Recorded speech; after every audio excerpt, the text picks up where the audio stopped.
I'm Yael Aronoff, the director of the Sterling Institute for Jewish Studies and Modern Israel at MSU. I'm also associate professor at James Madison College, and it's really such a thrill to host this event. This country has had such a painful history of slavery, segregation, and continuing systemic racism. And this continuing systemic racism came to the fore in the past few months with the police brutality and murder of too many Black innocent people. Our institute was thinking several months ago that we really want to do all that we can as academics, and one of the things is programming that we can do. So in this vein, we thought of the movie to share Shared Legacies, which highlights the historical cooperation between Jewish and Black Americans in the civil rights movement and the need to renew that commitment to working together and to end systemic racism, as well as growing anti-Semitism. The film features one of the founding members of the Congressional Black-Jewish Caucus, the late John Lewis.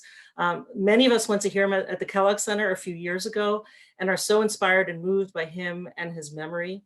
Many of us have personal family histories which connect us in more direct or more indirect ways to the civil rights movement. My Aunt Marcia, I think, is on this Zoom from New Jersey, headed the student civil rights organization at Oberlin from 1963 to 65, and actively supported work of the Student Nonviolent Coordinating Committee in the South, which included raising the funds for and rebuilding a church in Mississippi, which had been burned down the night after a voter registration rally at which Fannie Lou Hamer was featured, and supported freedom schools and tutorial programs for students in the area. And my dad was also active in the Congress on Racial Equity. And right now, a lot of our kids are participate in demonstrations across the country for racial equality. So the film that many of you, I think, had a chance to see looks back at this history, but highlights the current mobilization of the Congressional Black-Jewish Caucus and features Representative Brenda Lawrence as one of the founders of the caucus. I thought, what better way to engage this conversation than having Representative Lawrence and our own member of Congress, Elissa Slotkin, representing the 8th District, which includes MSU, to join forces to reflect, inspire us, and lead us with ideas for collaboration. I just want to quickly mention our co-sponsors, the Department of African Studies.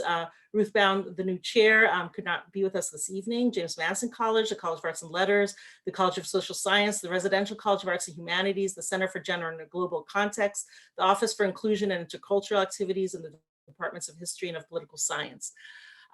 So we also have my colleague and friend, Professor Lisa Cook with us, who's going to introduce our esteemed representatives. But I first want to introduce her very quickly, but because she's so accomplished, there's still a little bit I have to say about her. She's a professor of economics and international relations, also with me at James Madison College. She was the first Marshall Scholar from Spelman College, received a second BA from Oxford University, and earned a PhD in economics from the University of California, Berkeley. She was on the faculty of Harvard University's Kennedy School of Government, Deputy Director for Africa Research at the Center for International Development at Harvard University, and a National Fellow at Stanford University. Her current research interests are economic growth and development, innovation, financial institutions and markets, and economic history. She's a research associate at the National Bureau of Economic Research, has published in American Economic Review and Journal of Economic Growth, and has received funding from the National Science Foundation, the National Bureau for Economic Research, the Smithsonian Institutions, Harvard Business School, and the Economic History Association. I'm almost done. I actually cut this down because she's so accomplished. She is currently director of the American Economic Association Summer Program, was president of this association, and was awarded the Impactful Mentor Award by the association. She has been had visiting appointments at the National Bureau of Economic Research, the University of Michigan, and the Federal Reserve Banks of New York, Chicago, Minneapolis, and Philadelphia. She serves on the advisory board of the Lemonson Center for the Study of Invention and Innovation of the Smithsonian Institution, and is a member of the Council on Foreign Relations.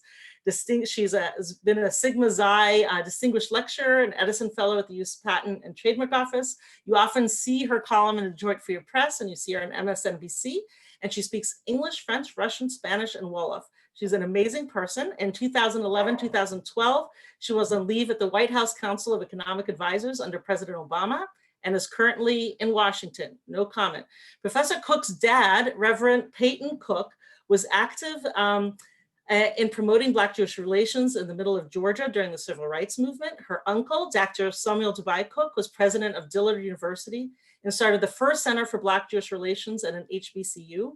He was also on the board of the National Holocaust Museum And Professor Cook's cousin, Floyd McKissick, was one of the speakers at the March on Washington and colleague of John Lewis and MLK in the Civil Rights Movement, collaborated with the Jewish community in New York to support the Civil Rights Movement in North Carolina, where he led marches for voting rights, integrated the University of North Carolina, and founded Salt City in North Carolina.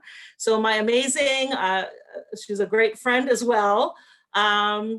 And she just happens to be in Washington right now. So, but she's pretty busy. So we were lucky to also have her introduce our esteemed colleagues. Thanks so much, Lisa. Wow, Yael, thank you so much. You're so generous. And I would like to turn now to these amazing Congresswomen who have joined us this evening, Congresswoman Lawrence and Congresswoman Slotkin. Born and raised in Detroit, Congresswoman Brenda Lawrence is a product of the public schools in Michigan, as well as a public university in Michigan, Central Michigan University. She has led a life of public service, first with the U.S. Postal Service, then as mayor of Southfield, and now in Congress, representing Michigan's 14th Congressional District. This district includes a portion of Detroit, as well as the city of Southfield and 16 other cities located in Oakland and Wayne counties. She was reelected to the House of Representatives in November 2020, and she serves as a co-chair of the bipartisan Congressional Caucus for Women's Issues and the second vice chair of the Congressional Black Caucus.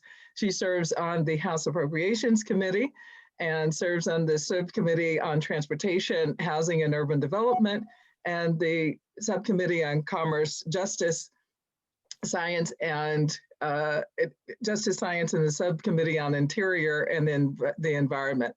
She's also a member of the House Oversight and Reform Committee, where she serves on the Subcommittee on Government Operation and the Subcommittee on National Security. She's also a member of my public service sorority, Delta Sigma Theta Incorporated.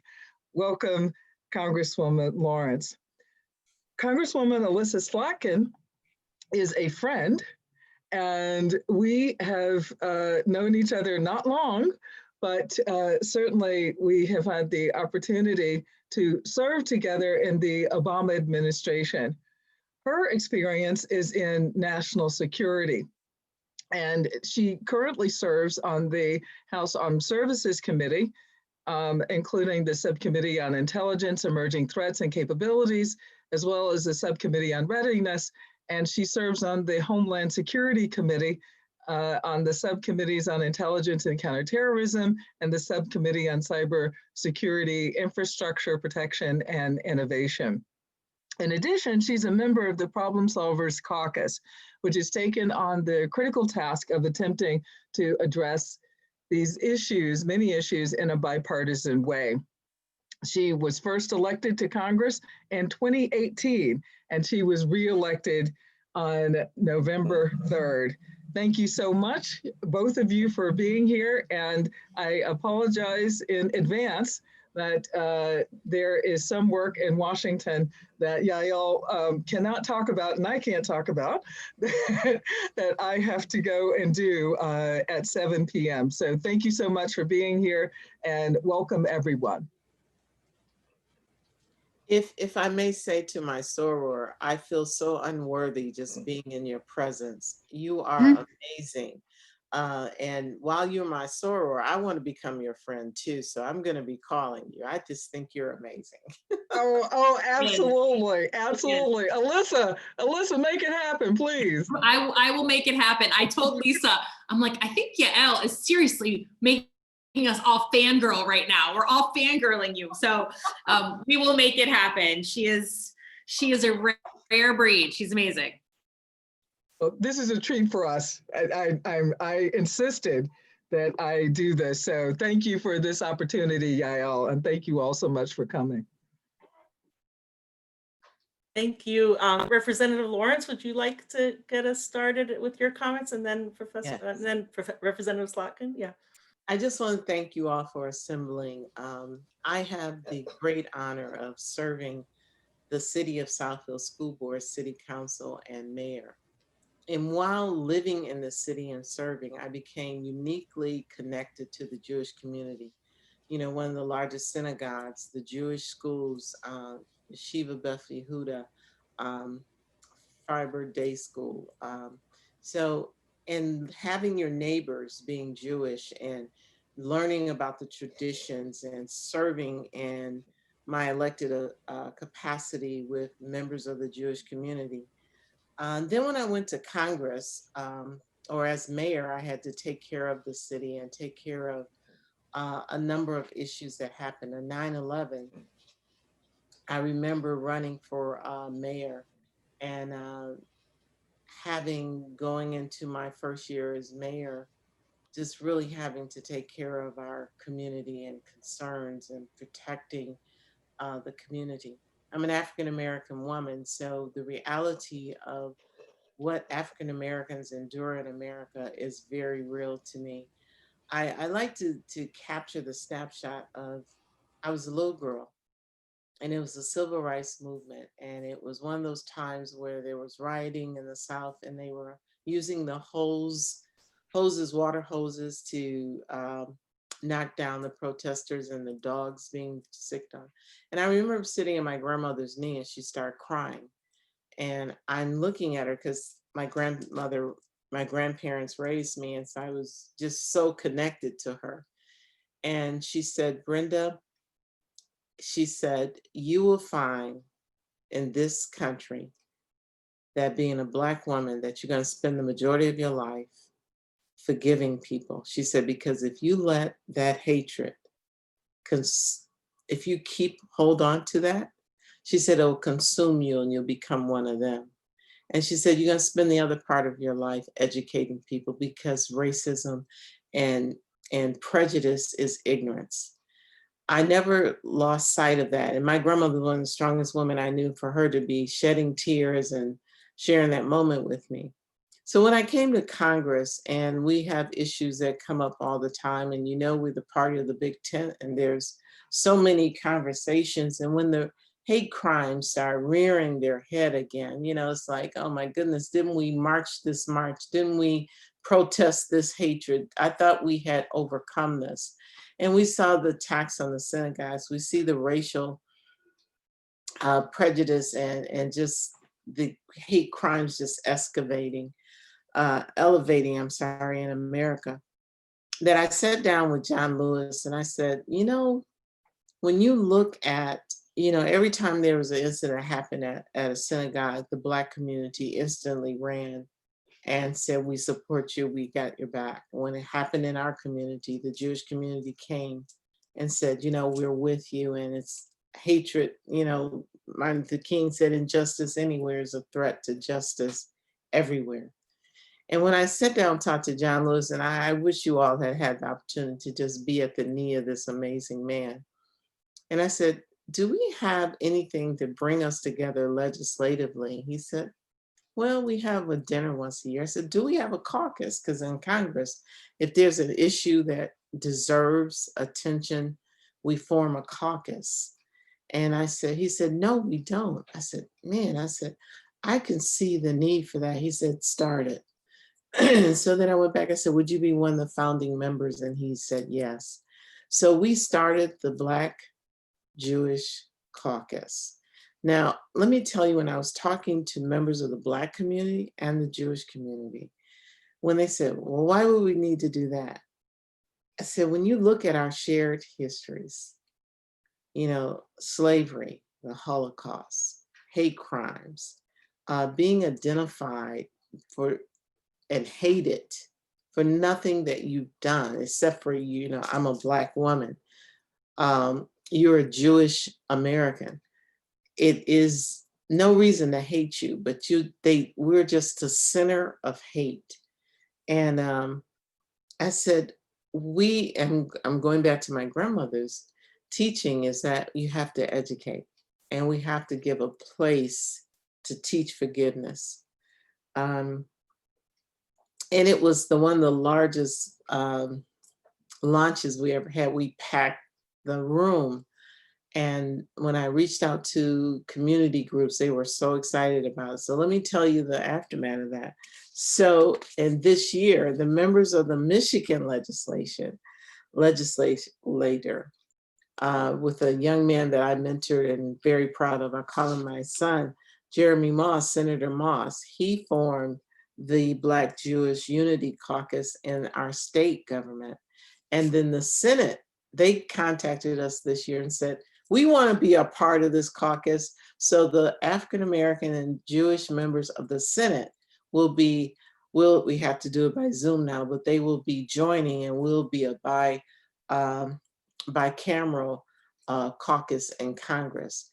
I'm very excited about this. I'm excited about it because I know that the only way that you make transformational change, you have to talk to each other. You have to put the issues on the table. You have to learn about each other. If I know you as a person, it's hard for me to hate you. And the way that in the past, I mean, some of the stories that we know happened, one that I learned about and I didn't know is that when the US failed to resettle the Jewish refugees, the historically Black colleges like Howard University stepped up. You know, it's things like that that I have learned in this journey, how African Americans, and then you talk about the Jewish community, when we were going through Jim Crow and civil rights movement, where the attorneys and housing and just the protesting, where the Jewish community locked arms with us. We all know the Pettus Bridge with John Lewis, locked arms and walked together and said that we are going to fight this thing that they call hatred and racism, even if our lives are in danger. So I am excited. We have some things planned, visiting the African American Museum together, visiting the Holocaust Museum together, celebrating Juneteenth, we usually have a Hanukkah reception, but also one of the things that I want to do is trade food, Jewish food and some soul food, and with no pork. So we're kind of excited about bringing these things together. And Dr. Cook, I would love for you to be one of my featured speakers as we continue to grow the caucus and educate each other. So thank you all for this. And I'm excited to keep working with you and as we make a difference in this world. I would be happy to join you. And Chris Coons took me to a few of these meetings, these celebrations where they had jelly donuts. Like it was a Jewish caucus and they had jelly donuts. So if they're going to be jelly donuts, be happy to do it again. I'll make sure it's on the table.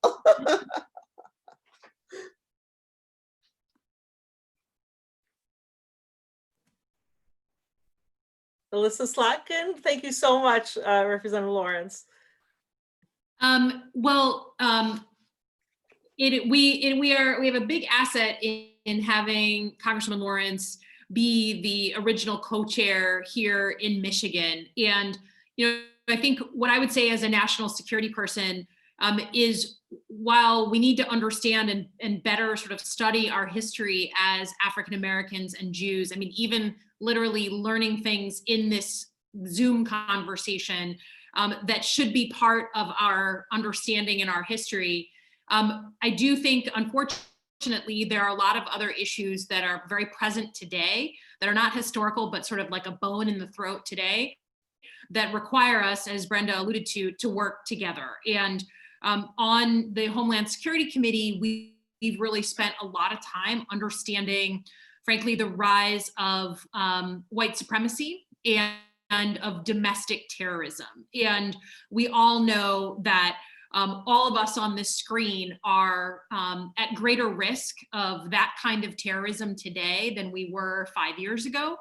And if we do not work together to counter it, it's going to be a bigger and bigger feature of our lives. And certainly as Michiganders, we know what the rise of white supremacy has meant for us, just turning on our TV on a regular basis. So I think just to put a little bit of specifics on the bones so that we understand what the fight is. So right now, white supremacist extremists are the most deadly threat to our homeland in both 2018 and 2019. They've conducted half of all lethal attacks, and those attacks resulting in the majority of deaths of domestic terrorism events. I ended up questioning the director of the FBI, Christopher Wray, about this at a hearing in September, and we were able to get him to say very clearly, because there's a lot of debate, as Congresswoman Lawrence knows well, this elusive, Antifa as this paper tiger that lives out there and is threatening us. We were able to get the director of the FBI to say that that within domestic extremism, racially motivated violence is the largest bucket, and white supremacists make up the largest chunk of that bucket. That means that right now, white supremacists are a greater threat to us than any foreign terrorist attack, right? And I say that as someone who cut her teeth in the post 9/11 era, right? It was my job to prevent attacks on the homeland from Al-Qaeda, from ISIS, and to hear the director of FBI say that actually they have more open cases against domestic terrorists than foreign terrorists right now, that to me is new. And that is, in my mind, ending the post 9/11 era and ushering in something different, and something much more personal and much more dangerous. Because while, of course, we never want a terrorist attack in any way on our homeland, the likelihood, as we know in Michigan very well, that we are going to be in and around a domestic terrorist attack is much higher than the chances of ever being near a foreign terrorist attack, something that was organized and thought through from folks abroad. So just yesterday, the FBI released its annual data on hate crimes and showed that 2019 was unfortunately a record year. Anti-Semitic hate crimes in particular rose significantly last year. Right now, he said, on average, we have about 1,000 domestic terrorism investigations per year. And when he came in front of us in September, so 9 months into the year, we would already far surpassed 1,000 incidents. So we are on track to have a very, very disturbing record-breaking year. And we know that Michigan is not immune to these national trends, right? Our state is home to 27 hate groups. According to the Anti-Defamation League, white supremacist incidents in our state jumped from 7 events in 2017 to 43 last year, okay? Nationally, the number rose to over 2,000 incidents, the largest number of recorded anti-Semitic events since 1979. There's a lot of numbers to toss out there, but I think it's important that we understand the urgency of these issues and that the work that we have to do between African Americans and the Jewish community is not a past tense, let's just reflect. It is how to figure out how to protect ourselves in the present. And as someone who is a Jewish woman, the first Jewish woman to represent the state of Michigan at the federal level, who also happens to represent a sizable African-American population in Lansing, I've been thinking about these issues a lot lately. And in addition to our shared history, we need to have community conversations about these things. Right before COVID, organized a community conversation in Lansing about anti-Semitism. It was in February. It was like in the before times, before we all went on lockdown. It was the ADL, the Attorney General, Dana Nessel was there, the FBI was there, and about 100 members of the Jewish community from the greater Lansing area. And we talked about the importance of sort of the see something, say something, that there is a ladder of escalation that extremists climb. And one day it might be a random act of vandalism, right? They say something horrible, they use a racial term and spray paint it on someone's business. The next day, they're attacking one of our grave sites, right? One of our cemeteries or our synagogues or our MSU Hillel, right? There's a ladder that people climb as they become more extremist. And we know that because of the plot that was exposed right, to kidnap our governor, that was a perfect demonstration how someone goes from rhetoric to planning to purchasing explosives. And I hate to be as blunt as this, but I feel strongly that there is greater risk now to all of us than there was 5 years ago. In order to deal with white supremacy, we're going to have to deal with white supremacist hate.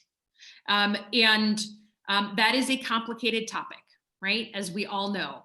And what I would say here in Michigan is that there are a lot of things that we do very well in Michigan, and we're Michiganders, so we don't brag about it, talk about it like, and make it a national thing. But we have a very diverse state, and we have a very swingy state, right? Politically, we are a very interesting state to lots of people. It means we have a special responsibility to figure out how to combat some of these problems, because we are literally ground zero in some of them. What's going on in mid-Michigan and in the suburbs of Detroit right now with the increase in some of these incidents, it means we're going to have to, sort of spearhead how to respond.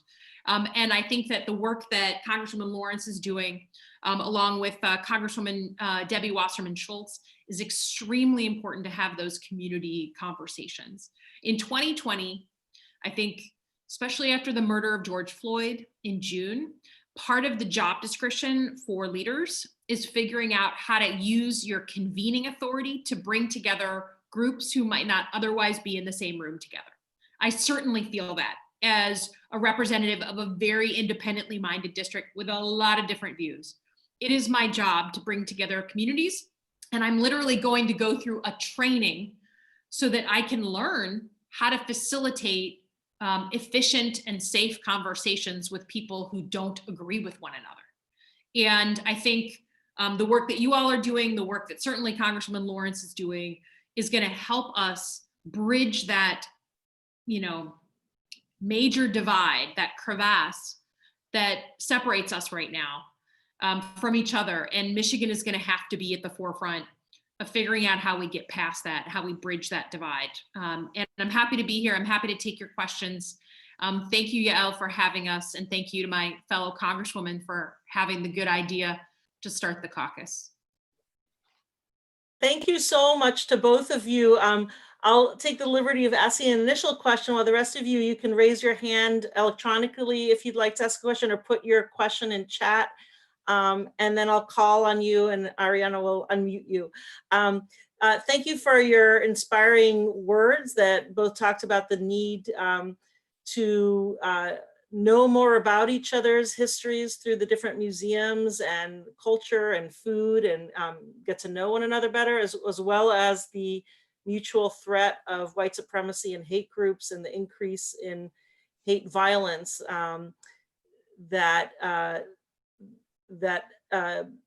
Black people in this country continue to be subject to at the highest rates. I think 50% of all racial crime, but the FBI statistics, as you mentioned, Elissa Slotkin, also suggest that Jews for over a dozen years and continue in 2019 to represent 60% of all religiously motivated hate in this country. I don't know if there's kind of additional kind of policy agenda kind of issues that the groups can collaborate on dealing with white supremacy or hate groups, or other issues as well that might also inspire some of our students here to learn more about, and then we'll open it up to other questions as well. Thank you so much. One of the areas that I feel we have great opportunity is being played out right here is in education. A lot of times the first exposure to diversity for many young people are when they go away to college. They grow up in very homogeneous environments. You know, one of the things when I talk to some of the rabbis and some of the parents is that I'm always in the Jewish schools, meeting the students, talking to them. It's a very homogeneous environment. It is one of the strongest educational systems I've ever experienced. I just want you to know, one day I went into one of the elementary schools and the kindergartners was doing yoga.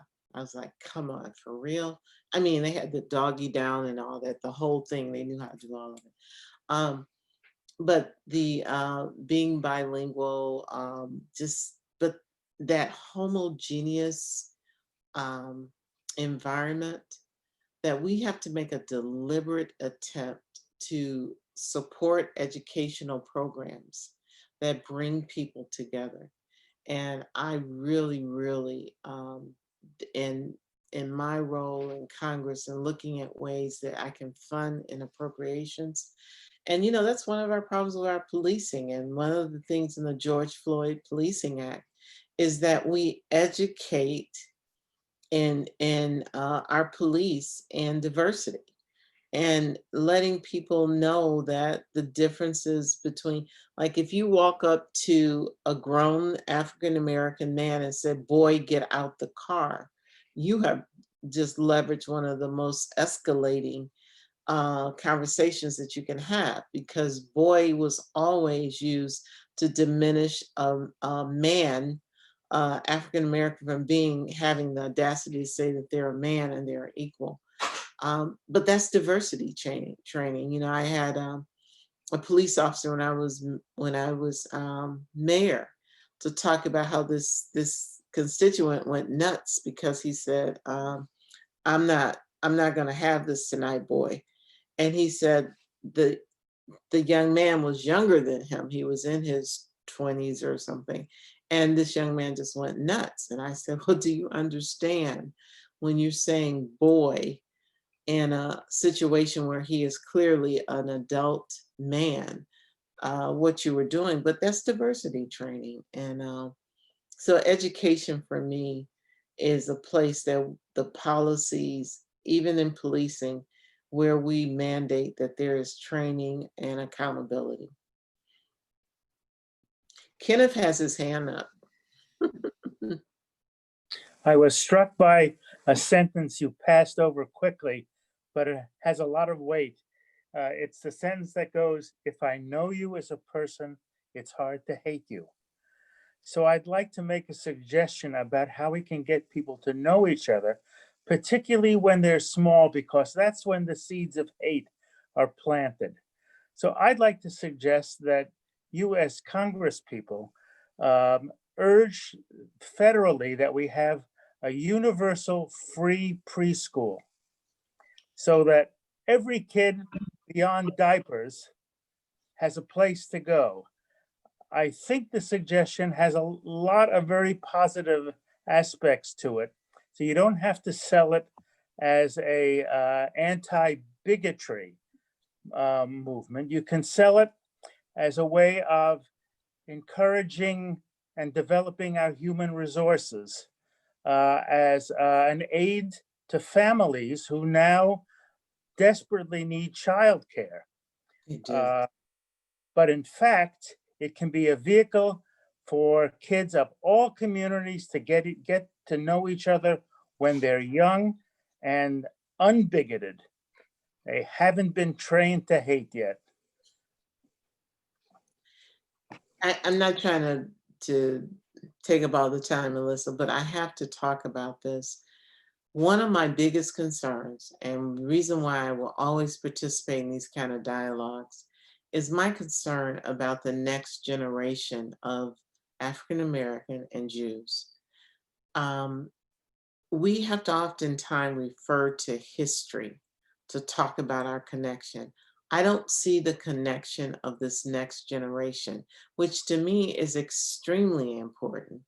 I want you all to know that I asked the synagogue and Southfield Public Schools to start a mentoring program in the city of Southfield. When my children were in school, I went to the synagogue and I said, "You walk past these public schools, they're in your neighborhood, and the children walk past, but the children never interact." And I said, "You are there were some retired teachers, there were active engineers and all." I said, "Just think about, you hear that the reading is going down in our schools. Why don't you make a commitment and say any school in our neighborhood will be successful?" And it'll be because we will commit to tutoring, to mentoring, and making sure, if nothing but the literacy, that any school in our community where there's a synagogue will have one of the highest literacy rates. You know how to educate the children. And so we're starting that partnership. I'm very excited about it. And we want to expand it once we get it, the kinks worked out, because I think that's a great place to start.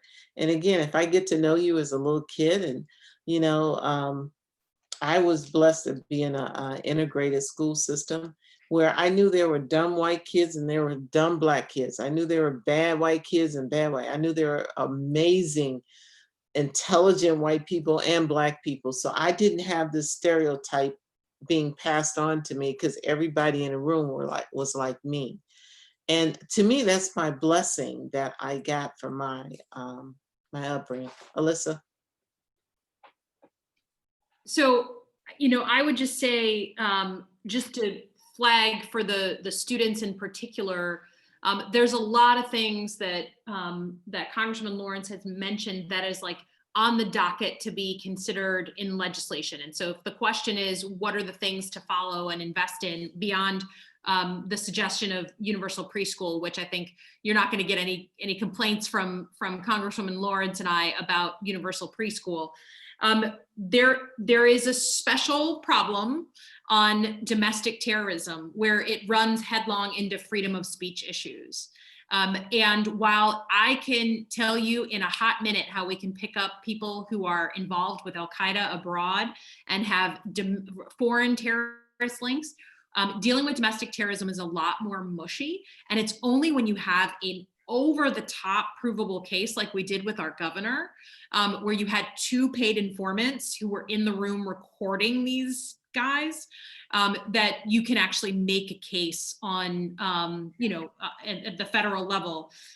So there's a bunch of stuff. There's the No Hate Act, which I think Congresswoman Lawrence is supporting, which basically helps our states have more opportunities to like clean up how we report hate crimes, how we collect information on hate crimes so that we know the scope of what's happening. Especially for the Jewish community, you know how important it is to secure our synagogues, right? Physical security, the Jewish community has been worrying about for a long time. There's a whole grant program for nonprofit, usually for religious institutions, to get help from the government in securing and hardening their locations. We got our mosque in Rochester Hills a big grant through Homeland Security last year to do that. The Never Again Education Act, so we actually teach about the Holocaust, right? And we make that a requirement. So as Congresswoman Lawrence said, you can't just forget history and not learn it. That the next generation of, a ton of non-Jewish kids have to learn about the Holocaust. And there's a bunch of other sort of additional ones, but those are the ones, if you're asking about what legislation students might follow, those are the ones I would pay attention to.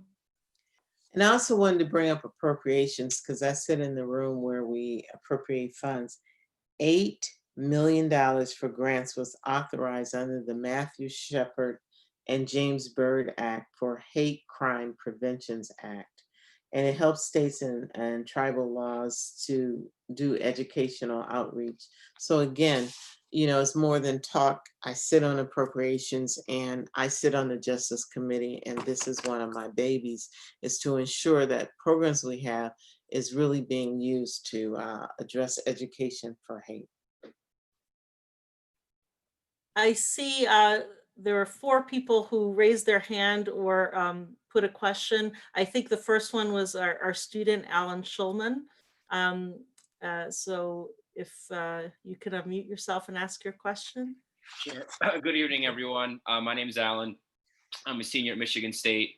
First off, I want to say the movie was incredibly moving to watch. It was just it was incredibly powerful. And it got me thinking about where we go moving forward. I've been doing a lot of work on campus to combat bigotry, anti-Semitism, and a lot of work in the pro-Israel space. And an issue that I've been encountering, I know a lot of us have been encountering as well, is the intersection that we've started seeing with with the Black Lives Matter movement and certain people trying to use the Black Lives Matter movement and sort of intertwining it with issues in Israel, especially related with Palestinian issues. And it's become much more harder, at least on my end, with students to really work together with African-American student groups, with Jewish student groups, and work together on issues that we both obviously, that we've talked about tonight, and the movie talked about so many mutual issues that, and so many spaces to work together. And there's a concern that I have that it's being politically hijacked in an attempt to change the conversation. And I'm curious, first of all, great to see both of you, Congresswomen. How do young people, how do student leaders, how do students on campus, and moving forward, how do we bridge that divide and really get together again, like we've done throughout history, and work together on issues that are obviously so critical, especially Congresswoman Slotkin mentioning white supremacy on the rise. I mean, it's been on the rise for many years now. How can we work together to address these common issues? Thank you both. Elissa? Oh, sorry, I was gonna say you. Okay. Go ahead. Well, I really feel strongly that when we see something as fragile as a racial bonding between the Jewish community and the Black community on the issue of fighting hate, there are a lot of elements. If you divide, you weaken. If you separate, you are not strong. And so you have said something magical. What can I do? And so, Alan, just bringing people together like we're doing tonight, you have to counter the narrative. That's what, they always talk about the ability of a movement. Martin Luther King used his voice and his philosophy as a movement, and people showed up. You have to be true to what you believe in. And if you go to Black Lives Matter and say we have a lot in common, people go like, "Oh, that's crap. You're over in Israel doing something." One of the pushbacks I got, and one of the demands when I sat down with Debbie Wasserman Schultz, I said, "Debbie, I am not going to get into the Israel debate. This is about America. This is about our history in America. It's about our being under attack. It's about civil rights. It's about discrimination and racism. We got to heal here. I'm very pro-Israel, but I had to keep the conversation. And oftentimes when someone says something negative about Israel, and, I will get pushback from the caucus saying, you need to address this. We're the Black-Jewish Caucus. I said, is it about what's happening on our homeland? Is it about the relationship between Black and Jewish? And I'm trying to be a purist. But I have traveled to Israel and had some very blunt discussions about the Ethiopian Jews and about racism and with Netanyahu all the way down. So I'm not naive to that, but sometimes when you lead, you have to just take one for the team, because sooner or later we're going to have to confront the reality. And if we don't move in the right direction, nothing happens. So, pardon, just 1 second. There's someone knocking at the.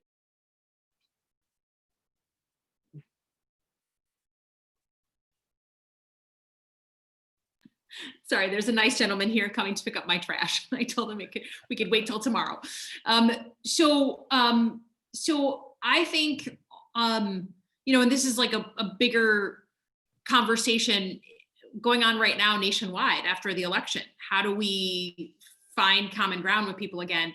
And I guess I just come from the school where when you have a common goal, even if it's a modest goal, then you put money in the bank, right? You're working on something together.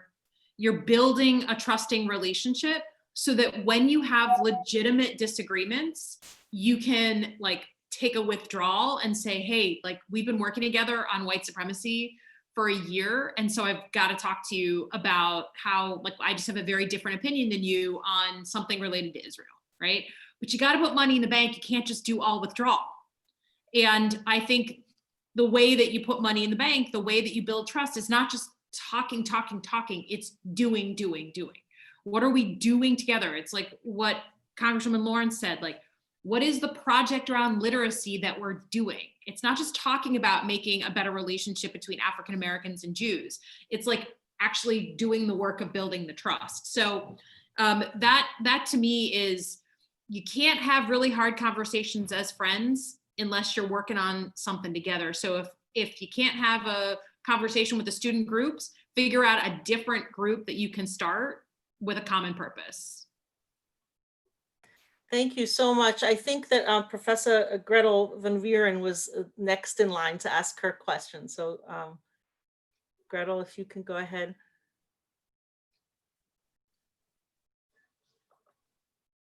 Hey, thanks. So I teach in religious studies at Michigan State. I'm a colleague of Yale. So thanks so much for being part of this, Congresswoman Slotkin and Lawrence. And this is just amazing. So I'm just going to switch foci a little bit. My emphasis is on the environment. And I know that African American and Jewish groups have come together for centuries around environmental issues. And I'm just curious to hear how you think in contemporary times, and like especially with the election, how, if at all, you think Jewish and American or African American groups are coming together around environmental issues, climate change, food and agriculture, anything related to the environment. And I know my students are very interested in these kind of issues, and I'd just be curious to hear your perspective on how you think these things are coming together. Well, Professor, I really wanted to bring up an issue. You talked about food. The whole concept in America that we have food deserts. One of the things that slapped me in the face is when we were dealing with the Flint water crisis and the children were contaminated by lead. The medical way to address the attack on their brain development was through nutrition. Turns out there was no healthy food sources immediately around the poor community of Flint. So the issue of fresh food, urban gardening, the ability to teach a community how to eat healthy is just extremely, it's an amazing opportunity. I'm seeing so many brilliant concepts of urban farming. I know for a fact our roots in the Black community came from a period where we didn't have a lot, so we ate a lot of vegetables, beans and greens, and now that's healthy.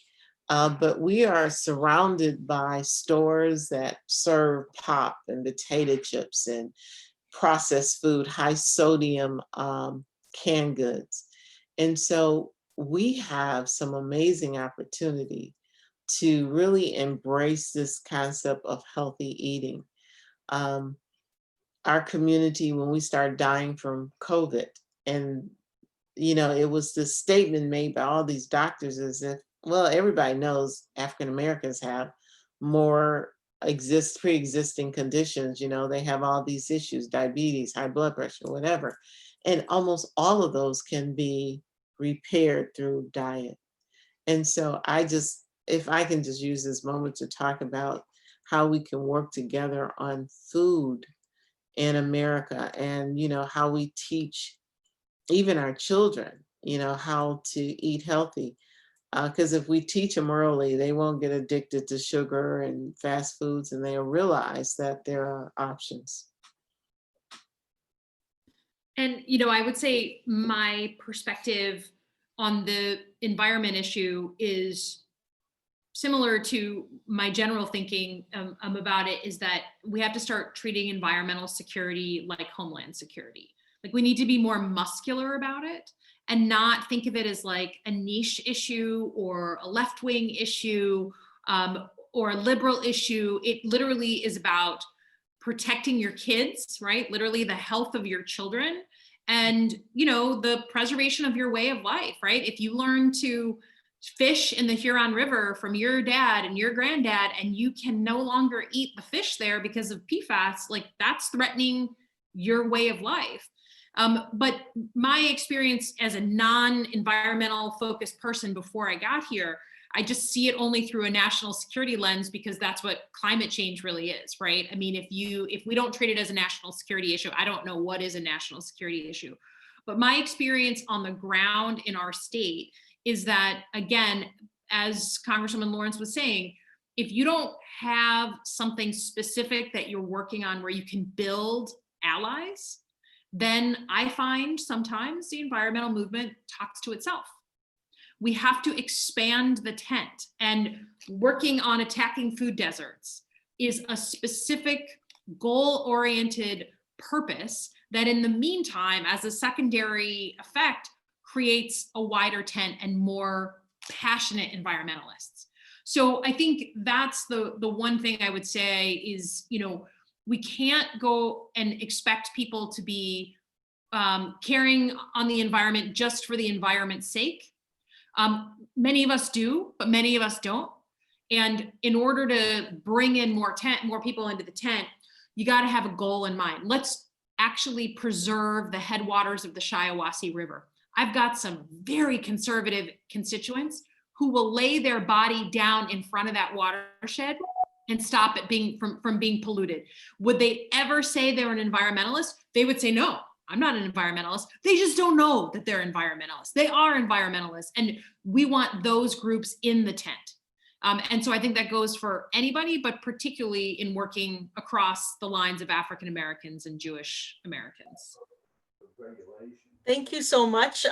If we can indulge just a few more minutes, I know that you're super busy and you're probably both exhausted from the elections. I think Warren Stanfield was next, who I believe is a student. So we go next, and maybe if we have time, then no, okay. So maybe we'll end with that question, because we are just very grateful to both of you after an exhausting election, after so much on the plate going on in Michigan, unfortunately, right now that you mentioned. So one more question then. Warren, yes. Okay. Hi, I'm a senior at Michigan State studying pre-law and political science. Thank you very much for your time. Rep. Slotkin, I saw that you said that you would be interested in new leadership of the caucus after Speaker Pelosi decided that she wanted to run for another term as leader. And I was wondering why you felt that way. And for Rep. Lawrence, this is a question in regards to just democracy worldwide. In this administration, we saw Secretary of State Pompeo in June declare that he no longer saw Hong Kong as a politically autonomous state. And I was wondering if you could possibly see that changing in this next administration, as if you look at some of the protests that they had, they mirrored some of the protests that we had here in the Black Lives Matter movement, and not only in passion for just like one's own rights, but in age in that demographic as well. And unfortunately, since they weren't American citizens, they faced some, obstacles that we didn't face over here. And just how you felt about that.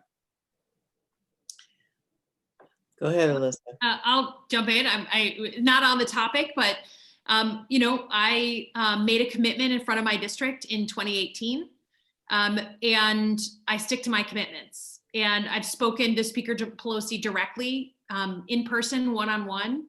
I voted present in 2018, and that's what I intend to do again. And I think from my perspective, it is important that we have a bunch of different voices and a bunch of different leadership at the senior levels. And one of the things I hear about quite a bit is that a lot of our most senior leaders in the House and the Senate tend to be from New York or California. And I have no problem with that. But I think we need to, again, show people in places like Michigan that the Democratic Party is representing them. And particularly in a swing state, that's important. So I would like to see, frankly, more Midwestern leadership. But that is, when I make a public commitment, and I know it's controversial. When I make a public commitment, I stick to it. So that is what I intend to do. Thank you, Warren. I want you to know that why I'm so hopeful after all we've been through for the last 4 years is that Joe Biden's international plan is to bring people together, to partner with those who promote human rights, to fight up, to use the American values to fight against oppression in any country. And I do see some major changes happening with the United States partnering with countries where we see human rights and human values that are opposed to who we are as a country. I feel very strongly that Joe Biden will heal the country. We are so divided, and we have an opportunity here because, you know, the thing that bothers me the most, this country is a country that was built on a two-party system. So if you say our Constitution is one of the best in the world, one of the major documents of freedoms and rights, it wasn't designed by a Republican Party or a Democratic Party. It was both parties coming together, fighting it out. When we have disagreements, it's not a bad thing, but when we fail to come together to reach some form of policy and law, that's when things have fallen apart, and that's where we are now. So I'm very hopeful, and I do see an opportunity under this administration, and I'm hopeful for that because I'm exhausted. It's been a heck of 4 years. You know, how can you say that you are protecting the democracy when you won't even acknowledge it or respect? Right now, that's where we are, the vote of the people. And you only disagree with the vote when it didn't go in your favor. You know, there's no challenge to Florida. There's no challenge to North Carolina and all these other, just the states where he didn't win. It's just unbelievable. And to say that it's fraud where the numbers are almost completely reversed. The electoral college is reversed. It's the same he had when he ran against. Congresswoman, Yes. I think to clarify my question, do you believe that the Republic has the obligation to ensure that those same democratic principles are secured across our world? You know, one of the things we have to realize, we cannot dictate other countries' policies, but what we can do is show support, and Elissa can talk to this more. We support those who are fighting for the same values we do. I see for a fact that we will have an administration that recognize that Hong Kong is an independent country or have their own government. I do see that happening, but we cannot go to war with that country on behalf of them, but we can come in with humanitarian support. We can come in as being a when you come mediator and things on that level to try to bring people together like we have with Israel. We can't go in and go to war, but we can say you're an ally, we're going to mediate. This is, we need a two-state solution, all those things that we're doing. So I see something similar to that happening in Hong Kong, not standing by and saying it's no big deal. It is a big deal. Thank you so much to everyone who came, and thank you so much to Representatives Slotkin and Lawrence. You're truly inspiring, and we have the deepest respect for what both of you are doing and will continue to do in collaboration also on Jewish Black issues in the future. I saw that Joanne Gilbert in the chat was going to ask a question, which I'm not going to ask, but I'll end with this. She had a quote from the movie Shared Legacies about someone saying that deep proximity is necessary in order to carry out, to carry each other's stories. And I think that both of you spoke to that, and that perhaps this can be a beginning for all of us to do more in that direction, to work together and get to know each other. And thank you so much for leading us in that direction and leading us in so many other ways. So best of luck to all of you. And thank you all of us for joining us. Thank you so much. Have a great evening. Thanks, Yael. Thanks, everyone. Have a good night.